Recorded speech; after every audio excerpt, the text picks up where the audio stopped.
स्वागत है आप सभी का एक और एपिसोड में। मैं सईद खान और आप देख रहे हैं हकीकत इंडियन टीवी। ईरान के सुप्रीम लीडर आयतुल्लाह अली खामनी की सबसे बड़ी ताकत उनकी सेना है, खास तौर पर IRGC यानी इस्लामिक रिवोल्यूशनरी गार्ड कॉर्प्स। इस फोर्स को इस्लामिक शासन लागू होने के बाद खड़ा किया गया और आज पूरी IRGC मजबूती के साथ आयतुल्लाह खामनी के साथ खड़ी है। जब किसी देश की सेना अपने लीडर के साथ खड़ी होती है तो वहाँ तख्ता पलट करना आसान नहीं होता। यही वजह है कि ईरान में इतने बड़े और हिंसक विरोध प्रदर्शन के बावजूद भी आयतुल्लाह खामनी की सरकार पूरी तरह से कायम है। कुछ समय पहले ईरान की सड़कों पर भारी हिंसा देखने को मिली थी। प्रदर्शनकारी और सुरक्षा बलों के बीच झड़पें भी हो रही थी, लेकिन अब हालात पूरी तरह बदल चुके हैं। ईरान के अंदर विरोध प्रदर्शन अचानक खत्म हो गए। इन विरोध प्रदर्शनों के खत्म होने की असली वजह IRGC का सड़कों पर उतरना था। जैसे ही IRGC ने मोर्चा संभाला, हालात पूरी तरह बदल गए। रिपोर्ट्स के मुताबिक IRGC ने सुप्रीम लीडर को बचाने के लिए सीधे गोलीबारी शुरू कर दी।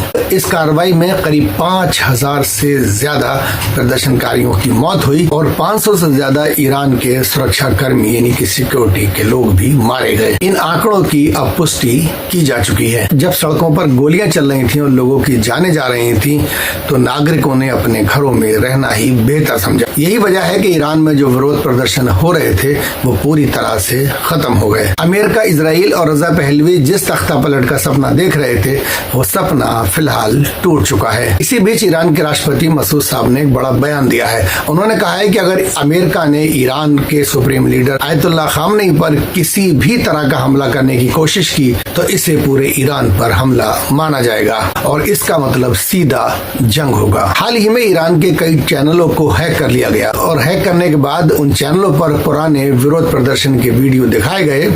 साथ ही रजा पहलवी का भड़काऊ भाषण भी सुनवाया गया जिनमें लोगों को आंदोलन के लिए उकसाया जा रहा था। हालांकि ईरान की खुफिया एजेंसी और टेक्निकल टीम ने जल्दी ही इस हैकिंग को रोक दिया। ईरान ने इसका सीधा आरोप अमेरिका पर लगाया। उन्होंने कहा है कि हमारे कंट्री के टीवी चैनलों को अमेरिका द्वारा हैक किया गया। ईरानी राष्ट्रपति ने कहा कि टीवी चैनलों को हैक करना, भड़काऊ वीडियो दिखाना और लोगों को सड़कों पर उतारने के लिए उकसाना, इसके पीछे अमेरिका का हाथ है। उन्होंने दो टूक शब्दों में कहा, अगर सुप्रीम लीडर को छूने की भी कोशिश की तो युद्ध का ऐलान माना जाएगा। असल में आयतुल्लाह खामनी की सबसे बड़ी ताकत जो है वो उनके अपने लोग हैं। ईरान की एक बड़ी आबादी आज भी इस्लामिक शासन को स्वीकार करती है। कुछ लोग जरूर हैं जो यूरोपियन कल्चर को पसंद करते हैं और इसी वजह से ईरान में टकराव होते रहते हैं। रजा पहलवी जैसे सोच रखने वाले लोग चाहते हैं कि ईरान में फिर से पुराना पश्चिमी मॉडल लागू किया जाए, लेकिन सच्चाई है कि ईरान में इस्लामिक शासन को मानने वाले लोग ज्यादा हैं और इस शासन को न मानने वालों की तादाद बहुत कम है। यही वजह है कि आयतुल्लाह खामनी की पकड़ वहाँ पर मजबूत बनी हुई है।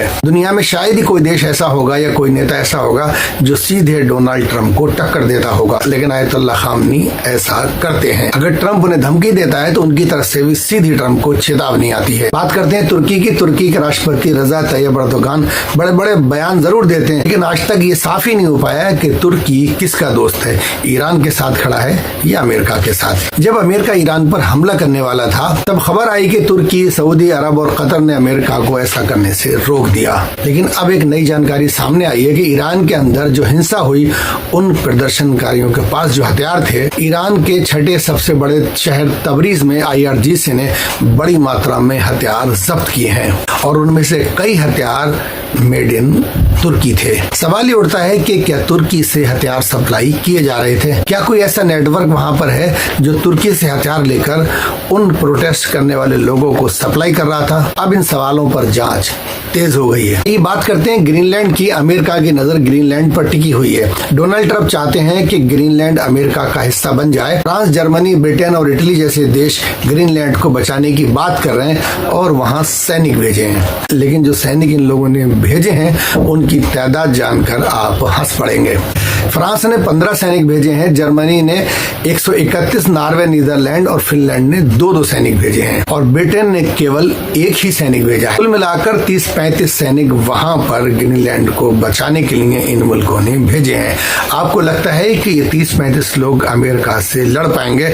अगर अमेरिका एक मिसाइल भी, एक बम भी गिरा देगा तो इन सबके चित्रे उड़ जाएंगे। ये सब दिखावा है। दुनिया को दिखाया जा रहा है कि यूरोप अमेरिका के खिलाफ खड़ा है, लेकिन सच्चाई है कि ये देश कभी खुलकर अमेरिका के खिलाफ नहीं जाएंगे। तो इटली ने भी कहा है कि इतनी कम संख्या में सैनिक भेजना ये एक मजाक है। दोस्तों, ये पूरा खेल दिखावे का है। डोनाल्ड ट्रंप दुनिया के बॉस बनते जा रहे हैं और इसी दिशा में कदम बढ़ा रहे हैं। ईरान के मामले में भले ही उनकी चाल नाकाम हो गई हो, लेकिन आगे क्या होगा ये देखना बाकी है। बात अगर ग्रीनलैंड की करें तो अगर अमेरिका ने इरादा किया है और डोनाल्ड ट्रंप चाहते हैं तो वो उसे हासिल कर ही लेंगे, क्योंकि उनको रोकने वाला शायद कोई नहीं है। दोस्तों, रिपोर्ट में इतना ही। मिलते हैं किसी और वीडियो में।